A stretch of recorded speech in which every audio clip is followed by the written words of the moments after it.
Todos nós ficamos chocados com a informação trazida por Lestrade. Stangerson também! Gritou Holmes. Já estava difícil antes, agora piorou de vez, retrucou Lestrade. Você tem certeza disso? Indagou Gregson. Eu acabei de vir da sua casa. Fui o primeiro a descobrir sua morte, disse Lestrade. Nós estávamos ouvindo as descobertas de Gregson. Você se importaria de contar as suas para nós? Perguntou Holmes. Sem problema algum, disse Lestrade se sentando. Eu confesso ter pensado que Stangerson tinha a responsabilidade pela morte de Drebber, mas essa descoberta recente mostra que eu estava no caminho errado. Eu estava certo da ideia de que os dois foram vistos juntos na estação de Euston, por volta das 8h30 da noite. Às 2 da manhã, Drebber foi encontrado morto. Eu precisava descobrir o que tinha acontecido nesse meio tempo, então eu telegrafei para Liverpool, dando uma descrição detalhada do homem, advertindo-os para ficarem de vigia nos bancos americanos. Em seguida, parti para procurar informações em todos os hotéis e alojamentos próximos de Euston. Afinal, eles deveriam se encontrar em algum lugar antes, não é mesmo? Disse Holmes. E assim foi. Eu passei a tarde toda fazendo inquéritos. Esta manhã cheguei cedo no hotel Hallidays e perguntei se o Sr. Stangerson estava morando lá. Para minha alegria, disseram que sim. E ainda me informaram que ele estava esperando por um homem. Havia 2 dias, sem sair do quarto.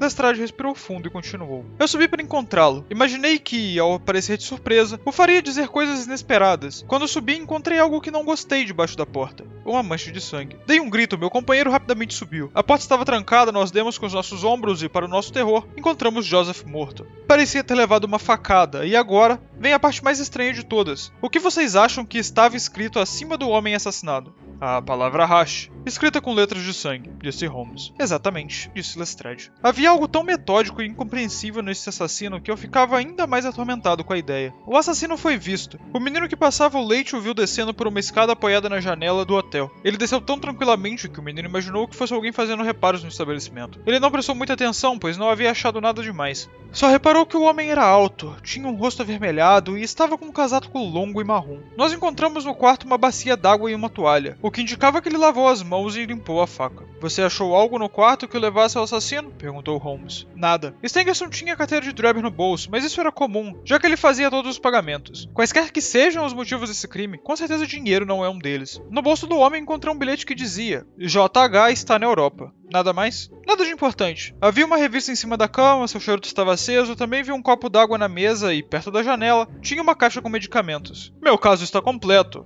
disse Sherlock Holmes, levantando-se da cadeira de maneira exultante. Os dois detetives olharam para ele maravilhados. Eu o tenho em minhas mãos.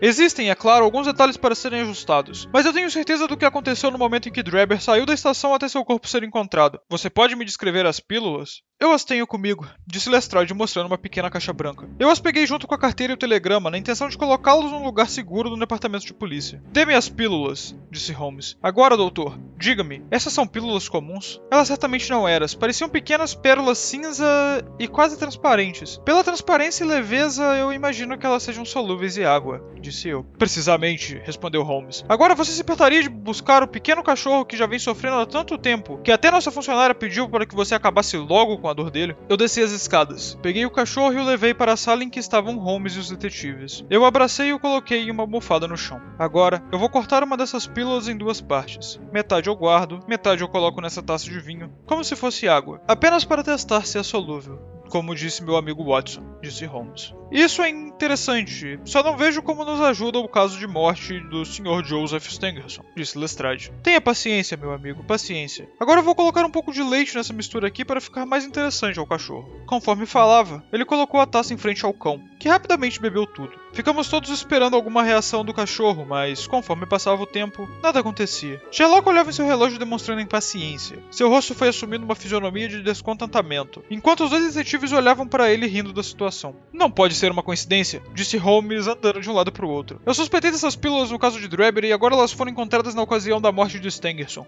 É impossível, não estou errado. Ah, já sei. Holmes pegou na caixa outra metade de outra pílula, adicionou mais leite ao copo, dissolveu e deu para o cachorro. Alguns segundos depois, o próprio animal estava se retorcendo e caindo morto bem à nossa frente. Sherlock Holmes então respirou aliviado. Eu deveria ter tido mais fé. É evidente que, depois de uma longa construção de raciocínio dos fatos, seja difícil haver alguma probabilidade de erro. erro. Uma das pílulas da caixa era o veneno mortal, já a outra não faria mal nem a um cachorro. Essa última declaração foi tão impressionante que eu tinha dificuldade em crer que ele estava bem da cabeça. Entretanto, lá estava o cachorro morto, provando que a conjectura de Holmes estava certa. Na minha própria mente, os mistérios já estavam ficando mais claros. Eu sei que tudo isso parece estranho para vocês, continuou Holmes, mas as pistas que para vocês tornaram o caso mais obscuro, para mim foram a chave da dedução e da construção da lógica do caso. O crime mais comum pode trazer mais dificuldades por apresentar poucos detalhes para a dedução. Esses detalhes estranhos facilitam tudo, pois constroem a lógica quando observados por alguém talentoso. Sr. Gregson, que já se mostrava impaciente com o discurso de Holmes, não pôde mais se conter.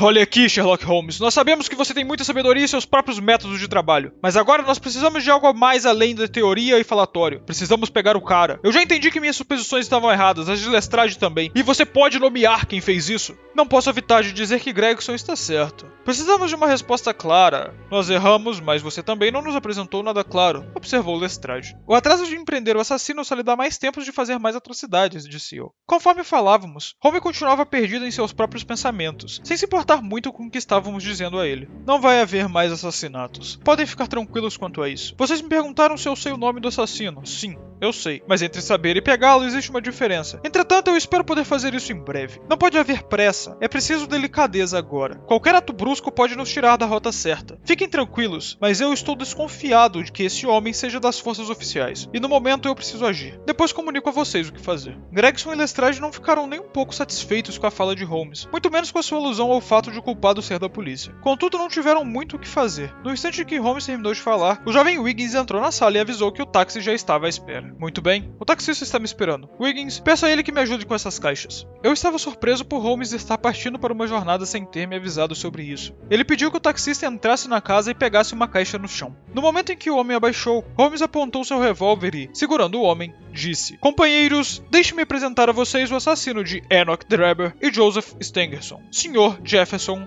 Hope. Tudo aconteceu tão rápido que eu estava chocado com aquela cena diante de meus olhos. No momento em que Holmes disse aquelas palavras, o homem tentou fugir, mas Holmes e os dois detetives pularam para cima dele e então começou uma luta sem fim. O homem era forte e dava golpes certeiros nos três, que quase não conseguiram pegá-lo. Finalmente, Lestrade encaixou um golpe no assassino e o imobilizou. Nós nos sentimos seguros quando ele foi algemado. Nós temos o táxi dele. Coloquem-no nele e já podem levá-lo para Scotland Yard. E assim chegamos ao fim de nosso mistério. Ficarei feliz em contar todos os detalhes para vocês amanhã.